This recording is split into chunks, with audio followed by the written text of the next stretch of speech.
So, start na po tayo. Ito po yung link para makapag-register. Ilalagay ko po itong link sa comment section. Click nyo lang po yung link para makapag-register. Then after nyo po mag-register, pwede po kayong maglaro dito ng online sabong at iba pang games. Pero, need nyo po muna mag-cash in para lumabas yung video. So, para makapag-cash in po kayo, click nyo lang po itong tatlong line sa may taas, sa may left side. Then click buy credits.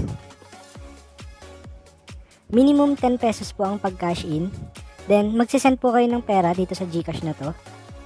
Every 10 minutes, nagbabago po yung GCash number.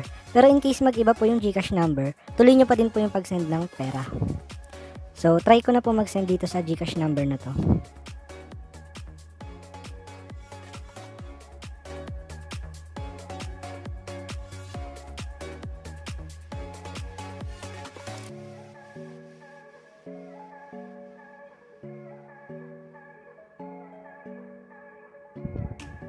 Kailangan po nating i-screenshot tong GCash receipt. Then, balik na po tayo sa website. And then, yung in-screenshot nyo po na GCash receipt kanina. And then, submit.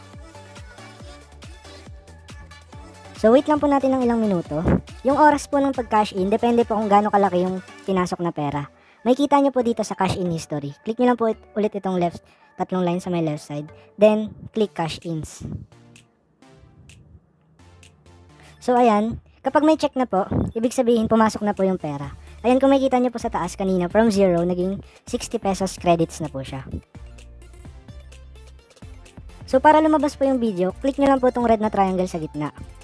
So, dito naman po, pipili lang kayo kung meron or wala. Wait nyo lang po mag-open for betting, then pwede na po kayong tumaya. So, sa pag-cash out naman po, click nyo lang po ulit itong tatlong line sa may taas. And then, click withdraw. Then, pipili po kayo kung GCash po ba or bank kayo magwi-withdraw. So, type nyo lang po dito kung magkano yung amount na withdrawin nyo. Minimum withdrawal po is 10 pesos. And then, yung GCash number nyo po. Then, scroll nyo lang po pababa. Then, submit. So, wait nyo lang po ulit ng ilang minuto. Para ma-check nyo po, punta po kayo dito sa withdrawal history. So, ayan. Kapag nakalagay po is waiting pa, ibig sabihin pinaprocess pa po nila. Pero kapag paid na, ibig sabihin, nasend na po nila yung pera sa GCash nyo. If ever magka-problem naman po katulad nito, refunded, babalik po yung credit sa sabong account nyo. So, para makapag-try po kayo ng ibang games, click nyo lang po itong bilog sa may baba. So, ayan, bukod sa sabong, marami pa pong ibang games. And, if may problem naman po kayo, click nyo lang po naman tong customer service. I-chat nyo lang po kung ano yung problem nyo. For example po, sa pag-cash in, sa pag-cash out.